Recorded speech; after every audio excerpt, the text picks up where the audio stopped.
Hello everyone, my name is Emma Butler and I'm here to talk to you about plain English. The Office of the Data Protection Authority in Guernsey has asked me to be part of their Project Bijou and to contribute on this important topic, which of course I am delighted to do. This short video aims to provide you with an overview of what plain English or plain language is all about, why it's important, and how you can improve how you communicate, especially in writing. Now, first things first, you're thinking, who is this woman? What does she know about plain English? Why is she talking to us about it? Well, I'm a data protection consultant, but before that, I worked for Plain English Campaign. And I've always loved learning languages. I did a degree in them, and then I went off to teach English as a second language in Italy, and then in the UK to refugees. And I now offer plain English editing and training services, as well as the data protection consultancy services. So that's a lovely dovetailing of interests for me. So this video is going to take you through what plain English is, what to think about before you start writing, and key guidelines for clear communication.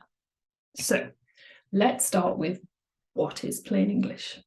Now, one of the most common misconceptions about it is that it's Janet and John language, that it's about dumbing down what you write, or it's about treating people as though they're children.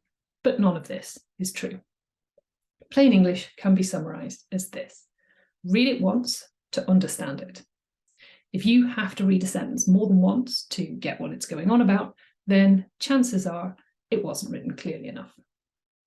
Now, we've all had experiences of sentences that go on forever, have a million commas, a load of double negatives, bit of jargon, maybe some weird Latin phrases in there, and baffling bureaucratic phrases that we have to go online and look up because we don't know what they mean. Now, imagine how less stressful it would be and how much less time you'd have to spend with a furrowed brow on the internet if actually you understood everything that you read the first time that you read it. Wouldn't that be marvellous? Well, being able to communicate clearly makes a massive difference to your reader and to you as an organisation and how you come across and therefore your brand. Especially when what you're trying to communicate could be quite complex. So perhaps what you do with people's information, how your machine learning makes decisions about people, and even just explaining what people's rights are under data protection law. Everything that we write should have a purpose or a goal. So writing in plain English is going to help you achieve that purpose or goal. It then means you don't have to spend loads of time answering all the same questions over and over because you weren't clear enough in the first place. So if it seems obvious why it matters to be clear, then why do we still encounter such bad writing? Well, sometimes the writer doesn't want to be clear and they're hiding behind weird Latin phrases and long sentences and jargon. But a lot of the time, it's because we just don't know how. It's actually much easier to edit something that's already been written into plain English than it is to write in plain English from scratch. It takes practice. And to be honest, even when you've been doing it a while, you still find yourself editing your own writing to make yourself clearer. But before you start writing, there are two key questions you need to answer. Who are you writing for? Why are you writing? Now, knowing who you're writing for, your audience, means you can tailor your communication to their needs, whatever those may be, and make sure that they understand your message the first time.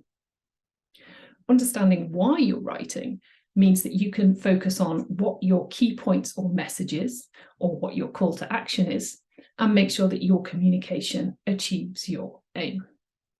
I'm sure I'm not the only one who's received an email that has a call to action in there somewhere, but God knows what it is because there's so much flannel and waffle going on. It's very hard to get to, well, what is it you're actually asking me to do? Now, once you know the who and once you know the why, you can start planning your writing.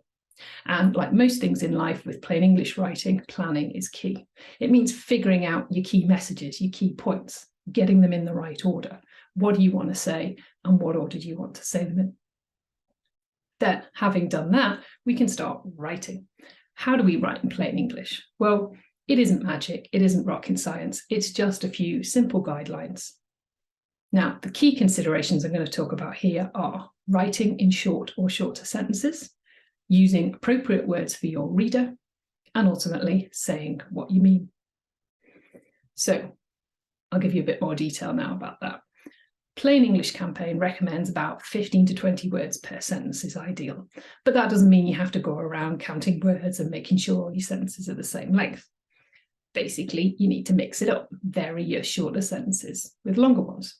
And a good rule of thumb is if you find yourself adding a lot of commas in a sentence, then it's a good sign that it's too long and you need to revisit it. In terms of being appropriate for your reader, use the right tone, use the right words. If they are a particular audience that understands specialist terminology or certain jargon, fill your boots.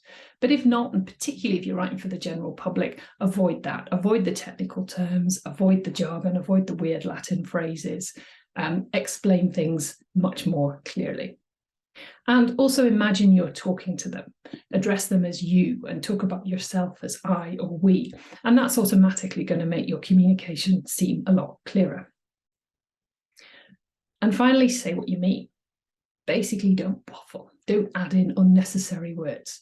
Be direct, not rude, but direct. Use verbs that show action rather than nouns. Write in active rather than passive sentences.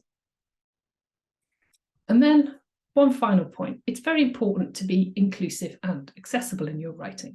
So when you're considering who your audience are, consider whether any of them have a dominant language that isn't English. Consider whether they might have visual impairments, they might be dyslexic, they might be colourblind, or perhaps they need to use screen readers. And this means looking at how you present your message as well as the words you use. And that means looking at things like fonts, what font type, what font size are you using, what is your line spacing or your text spacing, what colours are you using, and generally what about your overall formatting and layout. Is there a way you can maybe present information visually as well as using words? So hopefully this has given you a good overview of what we mean by plain English, of why it's important that we write clearly and how we can start doing so. And don't worry, there is going to be a blog post accompanying this video that gives a bit more detail about the key guidelines I mentioned and gives some examples such as active and passive sentences. Now, if you remember nothing else, remember this. If every time you write, you aim to be clear, helpful, human, and polite, then you're not going to go far wrong. So off you go and happy writing.